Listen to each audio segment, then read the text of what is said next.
Hi, ನಾನು ಶಿವಮೊಗ್ಗದವಳೆ. ನಾನು Ashwini makeover ಸ್ಟುಡಿಯೋಗೆ join ಆಗಿ ತುಂಬ ತುಂಬಾ ಕಲ್ತಿದ್ದೀನಿ. 25 ಡೇಸಲ್ಲಿ ಏನು ಕಲಿಬೇಕೋ ಅದಕ್ಕಿಂತ ಜಾಸ್ತಿನೇ ಹೇಳ್ಕೊಟ್ಟಿದ್ದಾರೆ. ಸೊ ಮಾಸ್ಟರ್ ಕ್ಲಾಸ್ಗಿಂತೂ ಮೀರಿ ಹೇಳ್ಕೊಟ್ಟಿದ್ದಾರೆ. ಅಶ್ವಿನಿ ಮೇಕವರ್ ಸ್ಟುಡಿಯೋನ ಹೆಂಗೆ ಸರ್ಚ್ ಮಾಡಿದ್ದು ಅಂತಂದರೆ ಸೋಷಿಯಲ್ ಮೀಡಿಯಾದಲ್ಲೇ ನಮ್ಮ ಮನೆಯವ್ರು ಸಜೆಸ್ಟ್ ಮಾಡಿದ್ದು. ಸೊ ಹಂಗಾಗಿ ಜಾಯ್ನ್ ಆದೆ. ಸ್ವಲ್ಪ ಸ್ಟಾರ್ಟಿಂಗೆಲ್ಲ ತುಂಬ ನರ್ವಸ್ ಇದ್ದೆ.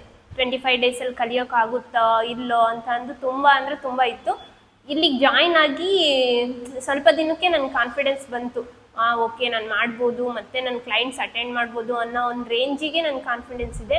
ಕ್ಲಾಸಸ್ ಎಲ್ಲ ತುಂಬ ನೀಟಾಗಿ ಹೇಳ್ಕೊಟ್ಟಿದ್ದಾರೆ. ಇಂಡಿವಿಜುವಲ್ ಆಗಿ ಬಂದು ಹಿಂಗಲ್ಲ ಹಾಗೆ ಅಂತ ತುಂಬ ಚೆನ್ನಾಗಿ ಹೇಳ್ಕೊಟ್ಟಿದ್ದಾರೆ. ಹೇರ್ ಸ್ಟೈಲ್ ಕ್ಲಾಸಸ್ ಅಂತೂ ನನಗೆ ಸ್ವಲ್ಪನೂ ಗೊತ್ತಿದ್ದಿಲ್ಲ. ನೀಟಾಗಿ ಅವ್ರಿಗೆ ಯಾವ ಥರ ಈಸಿ ಮೆಥಡಲ್ಲಿ ಅಂತಂದರೆ 2-3 ಈಸಿ ಮೆಥಡಲ್ಲೇ ನಮಗೆ ಹೇಳಿದ್ದಾರೆ. ಸ್ಯಾರಿ ಕ್ಲಾಸ್ ಆಗಿರ್ಬೋದು, ನನಗೆ ಸ್ಯಾರಿ ಬಗ್ಗೆ ಸ್ವಲ್ಪನೂ ಐಡಿಯಾ ಇದ್ದಿಲ್ಲ. ಅದ್ರ ಬಗ್ಗೆ ನಮಗೆ ಒಂದಿಷ್ಟು ಟ್ರಿಕ್ಸು ಎಲ್ಲ ಹೇಳ್ಕೊಟ್ರು. ಅಶ್ವಿನಿ ಮೇಕವರ್ ಸ್ಟುಡಿಯೋ ಏನಕ್ಕೆ ಚೂಸ್ ಮಾಡಬೇಕು ಅಂತ ಅಂದರೆ ಇಲ್ಲಿ 25 ಡೇಸ್ಗೂ ಮಾಸ್ಟರ್ ಕ್ಲಾಸ್ಗಿಂತೂ ಹೆಚ್ಚಾಗಿ ಹೇಳ್ಕೊಡ್ತಾರೆ.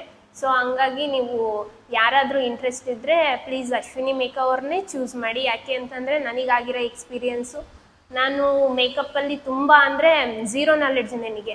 ಅದರಲ್ಲೇ ನಾನು 25 ಡೇಸಲ್ಲಿ ಕಾನ್ಫಿಡೆನ್ಸ್ ಆಗಿ ನಾನು ಒಂದು ಕ್ಲೈಂಟ್ ಅಟೆಂಡ್ ಮಾಡ್ಬೋದು ಅನ್ನೋ ಒಂದು ರೇಂಜಿಗೆ ನಾನು ಡೆವಲಪ್ ಆಗಿದ್ದೀನಿ. ಸೊ ಹಂಗಾಗಿ ನೀವು ಯಾರಾದರೂ ಮೇಕಪ್ಪಲ್ಲಿ ಇಂಟ್ರೆಸ್ಟ್ ಇದ್ದರೆ ಜಾಯ್ನ್ ಆಗಿ. ತುಂಬ ಚೆನ್ನಾಗಿ ಹೇಳ್ಕೊಡ್ತಾರೆ. ಆ್ಯಸ್ ಎ ಮೆಂಟರ್ ಆಗಿ, ಫ್ರೆಂಡ್ ಆಗಿ ತುಂಬ ಚೆನ್ನಾಗಿ ಹೇಳ್ಕೊಡ್ತಾರೆ. ಸೊ ಜಾಯ್ನ್ ಆಗಿ. Thank you.